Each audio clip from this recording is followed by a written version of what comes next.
कोपरखैरण्याच्या Jimmy tower या परिसरामध्ये समुद्र बार आहे, त्या बारच्या समोर 100 टाळकी तिथे जमा होतात. सगळी तरुण मुलं आहेत. सगळ्यात महत्त्वाचं म्हणजे यामधली बऱ्यापैकी मुलंही अल्पवयीन आहेत.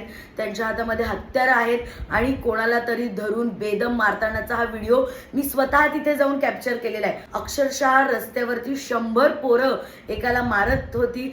त्यातला एक मुलगा माझ्याकडे आला सुद्धा, ताई हा व्हिडिओ काढू नका असंही तो म्हणाला. बरं, सगळ्यात भयंकर म्हणजे त्याच परिसरामध्ये एकाच दिवशी अगदी थोड्या वेळाआधी अजून एक भांडणं झाली होती. अशाच पद्धतीने टोळक्यांनी मारहाण केली होती. मग थोड्या वेळानंतर ही दुसरी भांडणं झाली आणि त्यानंतर सगळे काही पळून गेल्यानंतर पोलीस तिथे आले आणि बार मात्र निवांत सुरू आहे.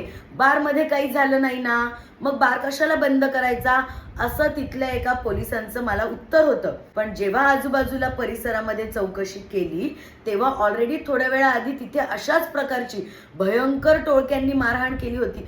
मग पोलीस प्रशासनाला हे कळलं नाही का? आज कोपरखैरण्यामध्ये इतक्या मोठ्या प्रमाणामध्ये वाहतूक कोंडीचा प्रश्न निर्माण झालाय. नशेचे तर एवढे अड्डे झालेले आहेत. कोपरखैरणे रेल्वे स्टेशनला सुद्धा नशेचे अड्डे तयार झालेले आहेत. पोलिसांना हे दिसत नाही. रात्री बारच्या समोर एवढ्या मोठ्या प्रमाणात टोळक्यांची भांडणं होते. उद्या जर कोणाचा जीव गेला, याच्यात जर कोणाचा नाहक बळी झाला तर याला कोण जबाबदार आहे? या सगळ्यासाठी पोलीस जबाबदार नाहीत का? बरं, तिथे उभं राहून तातडीनं कारवाई करायची सोडून पोलीस मात्र सगळेजण एकमेकांकडे बघत होते. बार अजूनही का सुरू आहे? तर म्हणे बारमध्ये भांडणं झाली नाही ना म्हणून. रोज रात्री उशिरापर्यंत तो बार सुरू असतो.